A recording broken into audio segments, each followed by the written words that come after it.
Soon, following Agatha and the Takira witch, Roland arrived at the underground cave. Before him stood some familiar faces. Including Phyllis, all of them have been into the dream world a couple of times now, and they were very friendly. They greeted him, then guided them deeper into the cavern. Alethea had heard that Roland intended to keep those bug-like creatures underground and even planned to try taming them.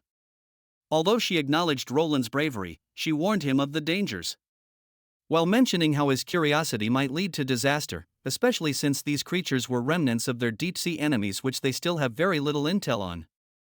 This was precisely why he wanted the Takira witches to guard the place. After all, these captured bugs had no aggressive tendencies, nor could they dig holes. They could be contained in a single sealed room. Moreover, according to Agatha's observations, these creatures lacked self-awareness, operating purely on instincts like feeding and reproducing. The possibility of the massive eye monster that managed to escape and regain control over them was unlikely. The chance of them even reaching the city of Neverwinter is even more slim. What Roland is doing reminds her of the old Witch Federation's researchers, which Alethea called crazy people. Hearing this, Agatha pouted. However, she didn't argue. Pasha quickly pulled Alethea behind, telling her that Celine, also a researcher herself, would be upset by such comments. She hurriedly explained to both of them that Alethea was just concerned about the potential dangers the creatures might pose, urging them not to take it personally. Roland was well aware of these concerns himself, but from the reports he had read, it was too important for him to abandon this project. He wasn't upset, and changed the topic, saying he wanted to go and see the creatures for himself. They walked through the long cave and down a narrow corridor. Pasha introduced this new cultivation chamber opened up by Fran, where mushrooms brought from the ruins were being grown. She confirmed with Roland again whether he wanted to cultivate both mushrooms and the creatures here. Agatha explained that the large mushrooms were precisely the creatures' food. If they could grow well here, they could easily sustain a large population of the creatures. Roland felt somewhat regretful that the mushrooms from the snowy mountain ruins contained toxins, otherwise, these massive mushrooms could have been an alternative to high-protein food. Phyllis asked Roland why he needed so many of these creatures. Roland smiled and suggested that they might be very useful for the development of Neverwinter. As they walked further, they observed the creatures munching on the mushrooms. Suddenly, after Roland nodded to her, Agatha used her powers to shoot 2 ice spikes, pinning one of the creatures to a mushroom. The group then dragged the carcass over, and a white fluid began to ooze out. Agatha then made an ice sword and sliced it into the creature's belly. Pointing to the fluid, she explained that this sticky substance had some preservative qualities, although it smelled bad and wasn't edible. But that wasn't the main point. Agatha then reached into the creature's body, pulling out a sticky green organ that looked somewhat like a gallbladder. She then sliced open and dropped a few of the green fluid out. Soon, when mixed with the white fluid on the ground, it transformed into a gel-like substance. Phyllis was surprised, but Roland was very excited to see it with his own eyes. He patted the substance and told everyone that this was what he called a biological rubber, which is the same stuff that trapped Fran. This was the first time for them to see a rubber. Turned out, Agatha's experiment revealed that the mixture of fluids from the creature's organs and its stomach fluid could rapidly solidify. Sylvie's ability helped them quickly discover this. In fact, Roland had been sending people to search for gelatinous plants. All he needed was one sample, and then Leaf would be able to produce it in large quantity.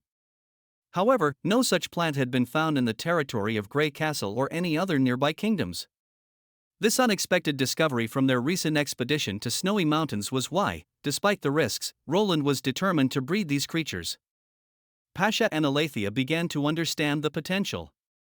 Pasha even thought the substance could be used to make fishing nets and ropes, although Alethea felt it was too soft for ropes. She then pointed at Roland, saying how she believed the king's intentions went beyond merely catching fish. She then became more serious, reminding Roland that right now, he represented more than just Grey Castle. This slightly shocked Roland. He hadn't expected Alethea, who had always doubted his leadership, to figure out his intention, but it seemed like she fully trusted his leadership now. Roland patiently explained that they would soon know the broad uses of the substance. Pasha then raised a question: without the massive-eyed monster controlling them, how could they make the creature extract the fluid willingly? Surely they couldn't just kill them every time? Agatha wiped her hands, noting that this was a direction for future research. For now, they would rely on mass breeding to address the issue. As Roland was preparing to leave, Pasha let out 2 god punishment witches, Jasmine and Rhonda. They were to undergo soul transition to become new devouring worm hosts. However, before this transition, Pasha requested that Roland allow the 2 of them to experience the dream world so they could experience their real body for one last time. Hearing this, Roland nodded without hesitation. 2 days later, a warship slowly departed from the docks of Neverwinter. On deck, something was securely tied down, surrounded by soldiers of the First Army. On the dock, Roland thought about the upcoming transition. Once the instrument reached the snowy mountain, the 2 witches would undergo their transformation.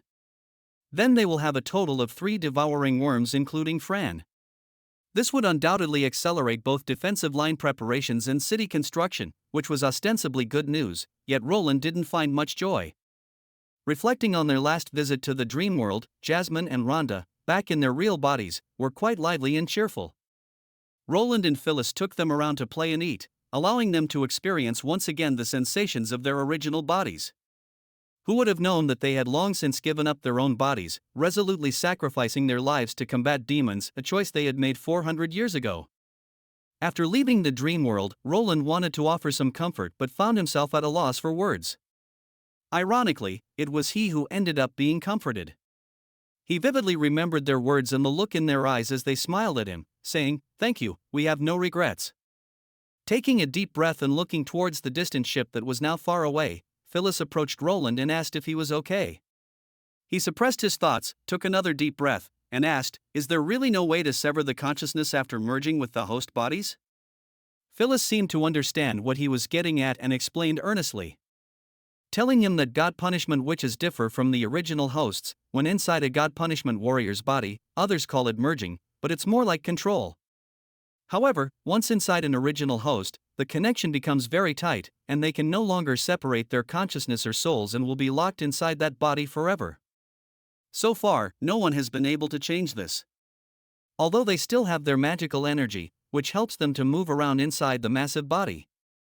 Roland looked up at the sky, pondering the possibility of one day finding a way to return their souls to the dream world. Phyllis looked at him and, after a moment, let out a smile while saying hopefully that day won't be too long. Lorca had been on the ship for several days, and this was her first sight of a forest blanketed in heavy snow. Everything here was so unique to her. She still remembered the first time she got on the ship, following Andrea. She was curious about how the ship could move without wind. Upon learning that there was a machine on board that continuously boiled water, she wanted to know why boiling water could propel the ship, a question even Andrea couldn't answer. She tells her that only Anna and Roland could answer that. This was the second time Lorca had heard someone mention Anna. She remembered Ashes telling her that Anna was among the top 3 strongest witches in Neverwinter.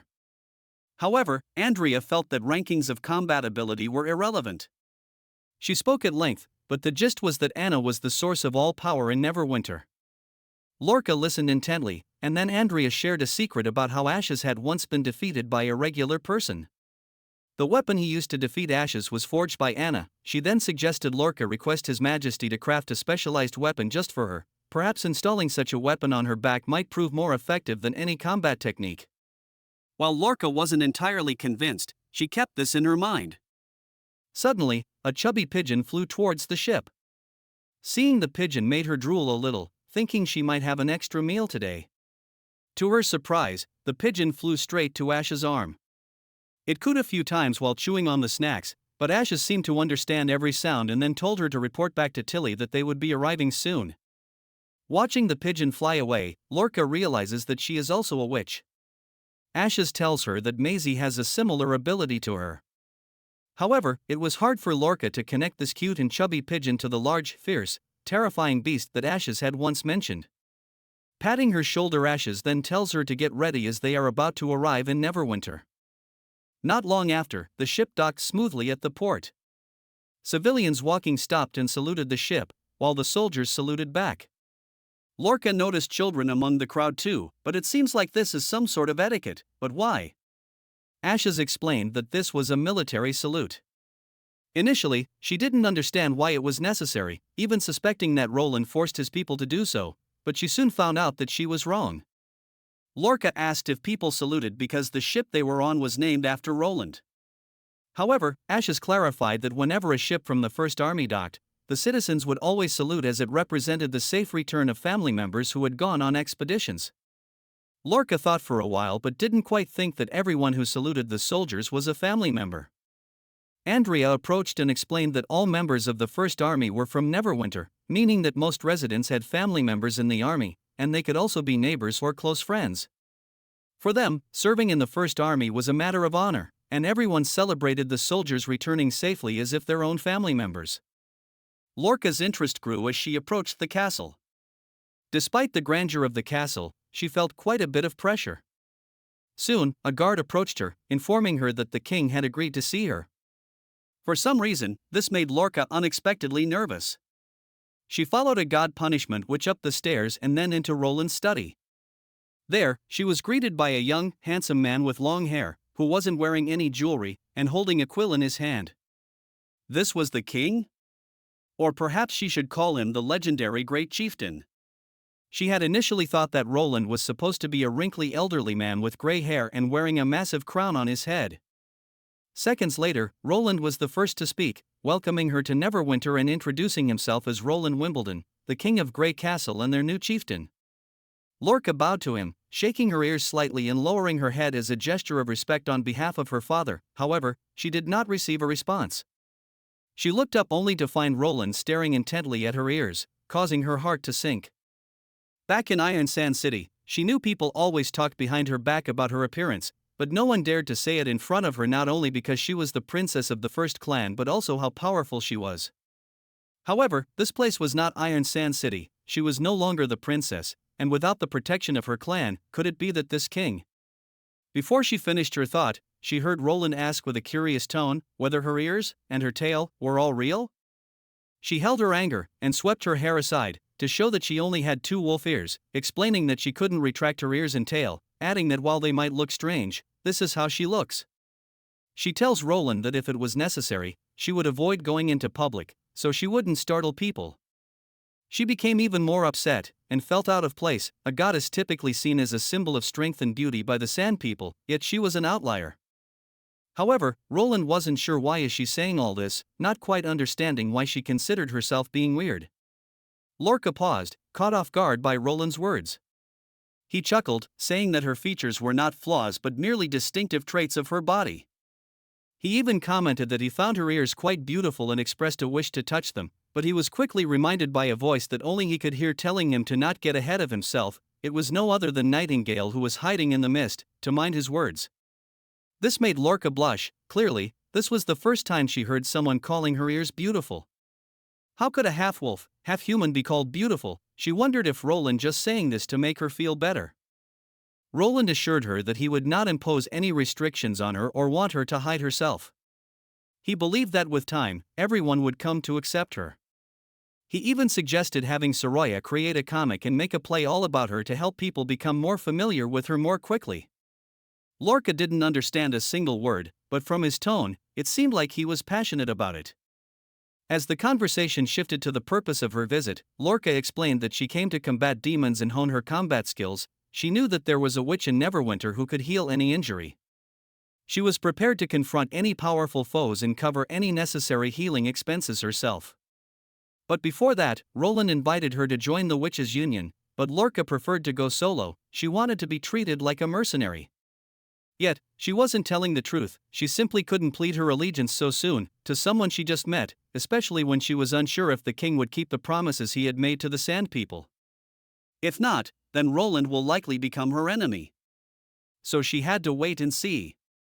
Roland was slightly disappointed, however, because of that, he wouldn't be able to accept her request to operate as an independent mercenary. Hearing this, Lorca was surprised. No one should ever turn down a powerful mercenary, not to mention that she was offering herself for free. Roland then became very serious, explaining that they were engaged in a full-scale war, not just small skirmishes between clans. Lorca felt she was being looked down upon, wondering if the king was trying to say that the battles of her people were child's play. She was about to retort when Roland asked if she had already encountered Ashes. Lorca nodded while mentioning just how strong Ashes was. Roland tells her that Ashes was an extraordinary witch, and beyond this level, there were even more powerful witches who called themselves transcendent witches. These powerful transcendent witches had broken all physical limitations. Lorca was taken aback. Is it real that there are even more powerful witches than Ashes? What Roland said next made her shiver. There were 3 extremely powerful transcendent witches, dozens of extraordinary witches, and thousands of combat witches, and with all that, they still failed against the demon's onslaught. He hoped she could understand why he refused. No matter how powerful a single person might be, there was only so much they could achieve alone. Looking her in the eyes, he spoke earnestly, emphasizing that more importantly, he did not want her to throw her life away. Moments later, standing bewildered on the bustling streets after leaving the castle, Lorca watched people hurriedly pass by, her experience entirely different from what she had anticipated. She had expected to meet the king, then be discriminated against and possibly marginalized, but after saying her intentions and offering herself as a mercenary for free, the king would then agree, since at the end of the day, who would turn down a powerful and free mercenary? She will then be offered a place to live on the outskirts with no one around, constantly being monitored, and lastly, start fighting against the so-called demons. But, clearly, none of this happened. For the first time, someone had complimented her ears as being beautiful, causing her cheeks to flush at the thought. She really wondered where her wolf ears were really attractive. Shaking off the surprise, Lorca took a deep breath. Although she had been declined to fight the demons, she was free to roam the city and she could take her time and gradually get to know other witches. After all, the king had mentioned she could join the Witches' Union anytime if she changed her mind. However, if the demons were truly as formidable as Roland said, why would he set up his royal capital here? Lorca clenched her fists, convinced that the demons couldn't be as powerful as rumored, and perhaps Roland's warning about not wanting her to throw her life away was more about bluffing than genuine concern. She brought plenty of gold with her, and she could stay here for a long time. At the thought of this, she grew more confident. Even without Roland's support, she will find a way to fight the demons anyway. Suddenly, her attention was caught by a signboard advertising chaos drinks, half price on first order. The name sounded intriguing, and despite the strangeness, the look of the shop piqued her curiosity enough to try it out. As Nightingale nibbled on dried fish, sitting at the table, she tells Roland that Lorca wasn't fully honest with him, particularly the reason she used when declining to join the Witches' Union. She suggested that Wendy should conduct another interview with Lorca. Roland, however, dismissed the idea, reasoning that such an interview was part of the procedure for applying to join the union. But Lorca had already refused. Moreover, Lorca's primary purpose for coming here was to fight demons, which she didn't lie about. The Witches' Union wouldn't force anyone to join, especially since it was Lorca's first visit. She being skeptical on her part was to be expected. Yet, Roland never voiced out his real regret. He found himself particularly captivated by Lorca's fluffy, twitching ears, and the times when she involuntary swaying of her tail. He wanted to pet her on the head really badly. And what he really wants to find out is if the end of the tail is really a sensitive spot. However, he had to restrain himself from pondering further. However, his expression betrayed some of his thoughts, which was noticed by Nightingale. Suddenly, there was a knock on the door. It was Barav, informing Roland that representatives from the United Merchants Association wished to have a meeting.